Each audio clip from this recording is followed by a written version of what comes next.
I'm not following Drew. That wouldn't happen. He's a show unto himself. And I know that because I'm also part of the museum. So my three loves in life, other than my husband and family, the DAR, of which she mentioned, I'm regent of the John Crawford chapter, my museum family, and the Friends of the Library. So I think those three things fit really well. So let me ask you, how many of you are familiar with the Daughters of the American Revolution? Oh, quite a few of you. Okay, that's good. So some of the information may be redundant for you. And I have to tell you, I am not, even before I get started, here's that disclaimer, right? I am not a genealogy expert. Both of the women who were supposed to help me tonight, one is ill, the other one forgot.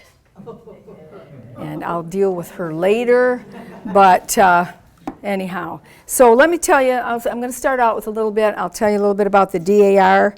Over 130 years old, more than 1 million members since the DAR started. And it was founded in 1890 by 4 women who, after being turned down by the SAR in Washington, D.C., said, well, I guess we'll have a club of our own. Well, they had a lot of backing. They were powerful women with powerful husbands who were able to help get them started and get financed. Today, there are over 3,000 chapters across the United States and throughout the world. The DAR, Constitution Hall, and the buildings, I had this on a flash drive, but I'll just show you this picture. This building takes up an entire city block in Washington, D.C. It is in a stone's throw from the White House. It's right by the J.W. Marriott, and very historical place. The hotel that President Lincoln and lots of presidents spoke at is right around the corner. So when we have events there, those are places that we stay and frequent. So it's a beautiful place. If you ever visit DC, they welcome people from the street to come through it, and it's stunning. I just can't say enough about it. So with the DAR, the primary mission is to promote historic preservation, education, and patriotism. We are a non-political, I cannot stress that enough. We are a non-political organization. We do not endorse politics, we do not talk politics, we don't even talk it in our little local chapters.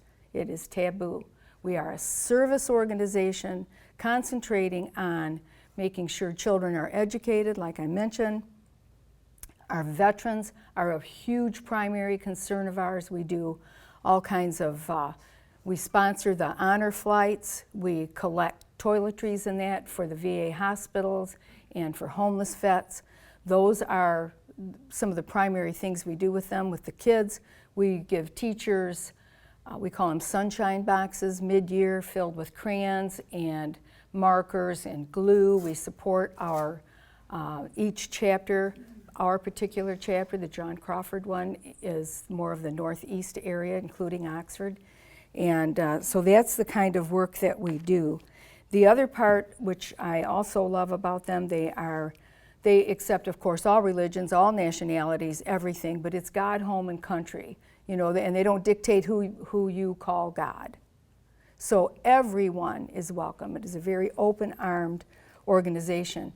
The only thing that is critical and that will keep you have to have direct lineage to a patriot from the Revolutionary War.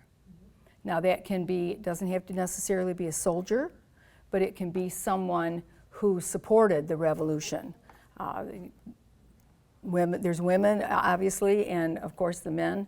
For instance, my 5th great-grandfather, Josiah Markham out of Virginia, he is my patriot, the only one I thought I found one. I don't need a half a dozen. It got me in, right? So So that's a little bit more of the part of the genealogy part of it, but that's the only criteria for joining the DAR, is you have to have that direct lineage. It's got to go grandfather, great-grandfather. It can't be, you know, cousin Sam over here. It has to be a direct line to join. And the SAR, the Sons of the American Revolution, is the same criteria for that. So that's kind of it in a nutshell about the DAR. I have a lot of brochures and things over there that you're very welcome to, so make sure if you want a booklet about it and some other DAR facts, pick one up and let you know a little bit more about the organization. Next, I'd like to tell you a little bit about, and this fits in with our museum and some of like Drew's connecting the dots. The John Crawford chapter that is here in, located in our primary location is Oxford, but we also service Lake Orion, Dryden, Imlay City, Almont. Is that it, Phyllis? Did I get them all? Those 5 communities. So we're involved in those schools, we're involved with those communities as far as the celebrations and things that they have. For my chapter, I'm also the Good Citizen chairperson, and what that is it's a contest that we have every year with outstanding seniors, counselors, and teachers pick a student that they think meets that criteria of patriotism and service, and they are given an essay question, and it's supposed to be proctored, and they only have an hour to complete it, and then those are reviewed. And there's winners across the country, and you can win at your local level and then your state level, and then that can go up to a national level for the Good Citizens. So that's something that I personally do, is I go to our 5 locations and I present awards to those kids who do it. And I'll tell you what, you know, everybody says, oh, these kids today, they drive me crazy. If you could read the essays that these kids write and see the top-notch talent that we have coming out of our schools, you would be so impressed. They do a fabulous, fabulous job. But a little bit more about Dr. Corbett. She's an amazing woman. She's buried here in the Oxford Township Cemetery. She was born in 1877, and her maiden name was Betty's. How many of you have been up to the cemetery up there and saw Betty's and Crawford and her Corbett, her name is up there. And she was the first graduating class of the Oxford High School to complete all 12 grades in the Oxford High School. In 1898, she left Oxford to continue her education in Ann Arbor at the University of Michigan. And the Oxford Leader described her as possessing an unusually keen intellect and a great interest in people. She received her Doctor of Medicine degree in 1902. She was one of only 3 U of M women to earn that medical degree that year. Now think about that. That's before women even had the right to vote, that she earned that medical degree. Following her graduation, she got married. They moved out to Iowa. They didn't like it. She says, I got to go home. All Michiganders come home. She came home. And they took up residence at 1911 South Washington. Now, this is her home. Of course, it's in kind of poor shape there until it was purchased. But it's on the corner of Crawford and South Washington. And this shows Simple Organics. Well, they moved recently, and it's a new store called Whimsy, I think, is there now. But that house has stayed active and open, and it's you can go in and have a look around at it. So while she was practicing medicine in Oxford, she became very absorbed in all the civic activities. She was married in the church right here on Hovey. What is it? United Congregation. Yep, United Congregation. She was married there. And when World War I came around, the male doctors left town to help with the war effort. She was the only doctor in town at that time. And she was a charter member of the Oakland County Medical Society and a member of the State Medical Society and a member of another organization here in town, which then spawned this John Crawford chapter. So in 1918, she said, hey, we got to have our own chapter. You've got this big group taking off in Washington. I want a group. I know I have a patriot. John Crawford was her patriot. He came out of New York. And so 20 women, 7 who were direct descendants of John Crawford, formed this chapter that's still active today. And in addition to her private practice, she served as Oxford Village's health officer, and that's a position that she held through 1925. She was a lifelong learner, and in addition to her constant study of advancements in medicine and science, she also was very involved in biographical, historical, and genealogy research. Sadly, on July 12th in 1937 at 10 p.m., she passed away at her South Washington home. She was only 59 years old. So what a loss to the community for someone that young. What happened to her children? She had one son, and he married, and I think he had one child as well, but he moved out of Michigan, and so we kind of half lost track of him, and it's like, yeah, you're left with me, where'd you go, so. But, so that's the story of who founded this chapter that is still active today. In 2018, they had their 100th anniversary, and we had a birthday party anniversary about a year ago. We had another one.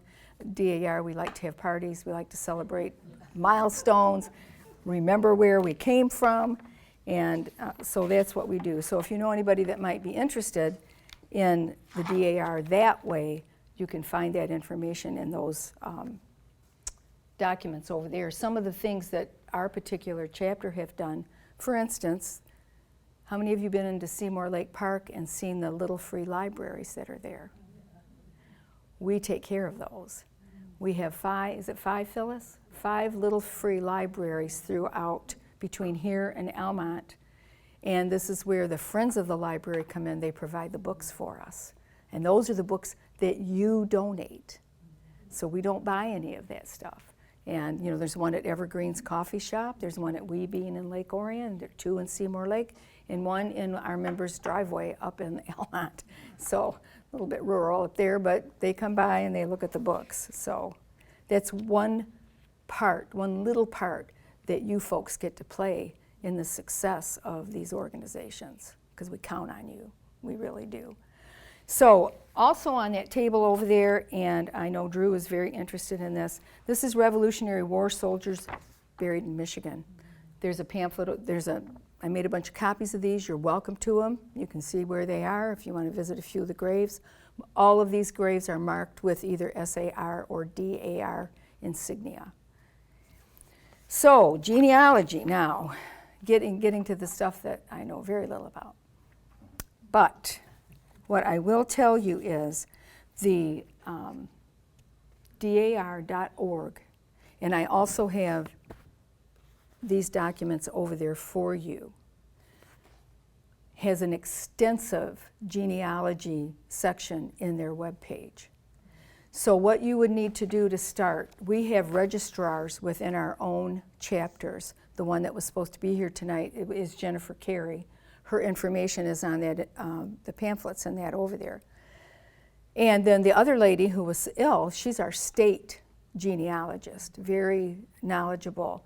And what they ask for you to do before you contact them, if you think that you might have a Revolutionary War patriot, what I did, and I've only been a member, it'll be 5 years in September, I just knew my family had been here a long time. They're from the hills of West Virginia, and I thought, I bet you we've been here a while. Well, what I ended up doing is providing my mother's and dad's birth certificates and death certificates if they've passed away. And at that time, my dad was still alive. My grandparents and my great-grandparents. So that's all you need is 3 generations of those documents. Now, sometimes the great-grandparent, it might take a little bit of calling to Salt Lake, Kentucky, like I did. And I tell you what, when you call these rural areas in these southern towns, they are so helpful. You know, oh, I'll get that out to the mail, yes, you know, tomorrow for you, no problem. Well, how much do I owe you? I'll send you a check. I don't want your money. It's like, what? Somebody doesn't want my money? But anyhow, they're very, very helpful, and they'll send that information to you. And you can get started that way. And like I said, the information to contact Jennifer is over there. I also have, let's see, do I have one up here? Maybe not. Oh, yeah. I have a spread out version of this family tree. It'll help you to write down where you need to go and keep track of them, the ones that you have. And like I say, it's a triple fold out document over there. You're welcome to take what you need to help you do that. And also on these pages, in blue are your links to the DAR websites that will take you to the information that you need. I shouldn't say information, the steps that you need to gain the information and knowledge that you're looking for. Some of the additional, sorry, running out of juice here. I'm a Pontiac girl, by the way. Just got back from Norwalk, Ohio at the Pontiac National Racetrack watching my brother drag race, so it's kind of cool. They have the DAR Genealogical Research System, it's called GRS, is a free resource provided by the Daughters of the American Revolution to aid general genealogy research and to assist DAR membership process. The GRS is a collection of databases that provide access to the many materials amassed by the DAR since its founding in 1890. So some of the tools in there are Ancestor Research, which is search for Revolutionary Era ancestors, Member Search, if you're looking for people who you might think, for instance, a cousin, a great, you know, an aunt or whatever, because if they're members, you're going to track with them. You know, if they're, depending on which side of the family that goes with. The gal that looked up mine, I gave her both my mother and dad, and I thought for sure the West Virginia would probably be the more difficult ones to connect. You're back up in the hills of West Virginia, you know, they didn't keep a lot of records. Well, she said, oh no, I've got you a proven patriot on your mother's side. She says, but that Kentucky connection, she said, that was really trying. So she kind of dropped that one by the side, so my patriot is up through my mother's side of the family, which I thought that was hysterical. But anyhow, they have a descendants database. It includes more than 7 million names. And they have genealogical records committee index, and they have records of previously verified DAR membership in supplemental applications. Also, they do suggest Ancestry.com, FindMyPast.com. I will tell you though that Find a Grave, even though you know that that is not, I don't want to say authentic. They don't accept that as proof. They don't accept Find a Grave as proof. It has to, you know, you've got to have the other documents to go with it.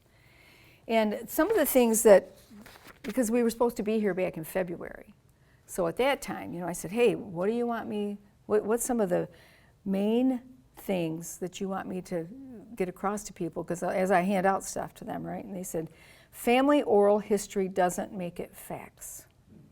When doing research, many people start with, I heard. Jennifer, she just said, tell them to stop. I said, all right, but I'll be nicer than you are. They need documents for those connections that you think that you have. When creating a family tree, sources are very important. Do not take another person's research as gospel. And Debbie Blasky, she said, I tell people to have at least 3 resources for a person when building a tree, especially if it's a common name. You know, Joseph Smith. Do their due diligence to ensure they are following the correct Joseph Smith. And then pay attention to birth dates and location. And they do not recommend, and I don't know if any of you have used this, GeniaNet. Geneanet. They do not recommend using that. They don't think the information there is very valuable. So those are the primary things I have for you as far as genealogy, other than, like I say, I've got a lot of handouts over there and a connection for you to get help to look up where your connection is. So I can try to answer a question for you, but if I don't know, I could lie to you, but I won't do that. So that's it. I'll turn it over to Drew, my partner, and thank you very much. Okay. Hung up here. Oh yeah, don't forget your mic. Well, good evening, ladies and gentlemen. Let me first say thank you for coming to our presentation tonight. Thank you for being interested in Oxford history and genealogy and the DAR. Holocaust survivor Max Eisen often says that without memory, there is no past, and without a past, there is no future. So may we continue to learn our past and teach our history to the generations that come after us, right? So my name is Drew Holt, as Debbie said, and tonight I'm going to speak to you about the history of Michigan and the history of Oxford. But first, a little bit about myself. Now, I was born and raised in Oxford, Michigan in the late 1900s. Now, I know that sounds funny, but when you tell a museum full of elementary students that you went to Oxford High School in the late 1900s, their eyes get real big, and one of them asked me, were there dinosaurs back then?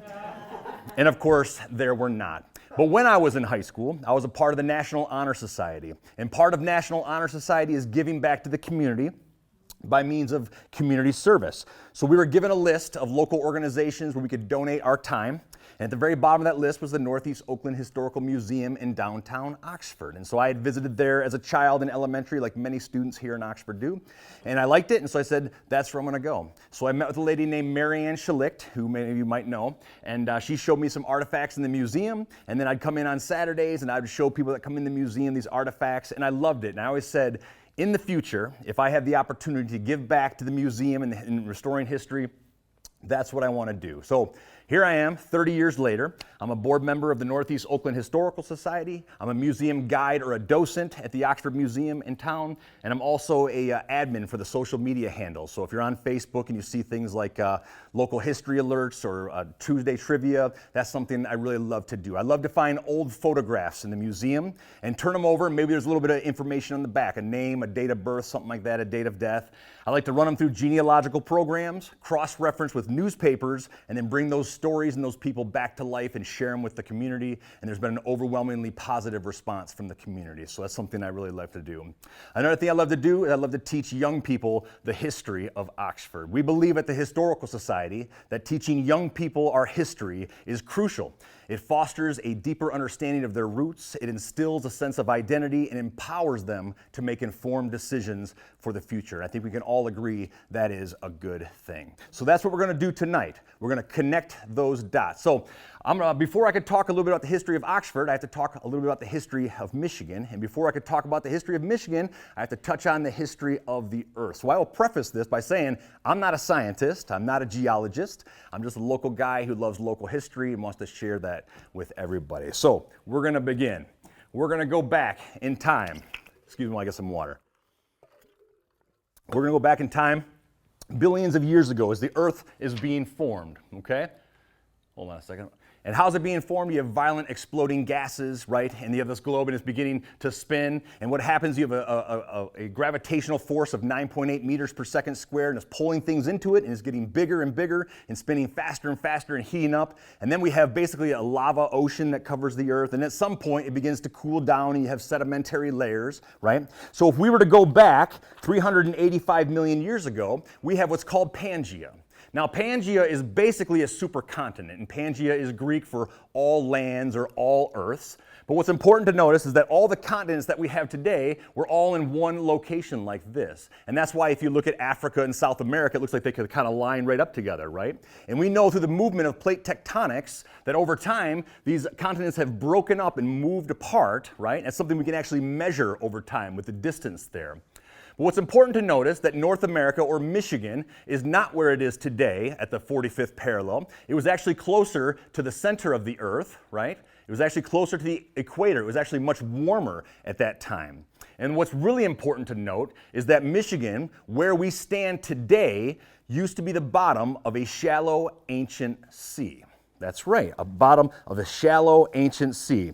Now, that's because Michigan is a basin. Now, what is a basin? Basically, it's a geological rock formation underneath of us that kind of bends down towards the center of the earth and creates a gap or a basin. Now, what happens is, over thousands of years, going back to the Devonian period, 380 million years ago, what happens is you have these basins, and the ocean levels would rise up, and they would actually overflow into these basins. And for thousands of years, you'd have a thriving aquatic and marine life, okay? And then it would evaporate, and they would fill back up again, and then it would evaporate and fill up and evaporate. And this cycle continued to happen for thousands and thousands of years. Now, what evidence do we have of this? Can anybody tell me, and I'm sure many of you can, what the Michigan State Stone is? Petoskey. And what is Petoskey? Fossilized coral, like you'd find in the bottom of the sea. This is a Petoskey stone. The scientific name is hexagon area, and that's because the pores on here have 6 sides like a hexagon. This is a full coral head, okay? This was actually mined from the ground.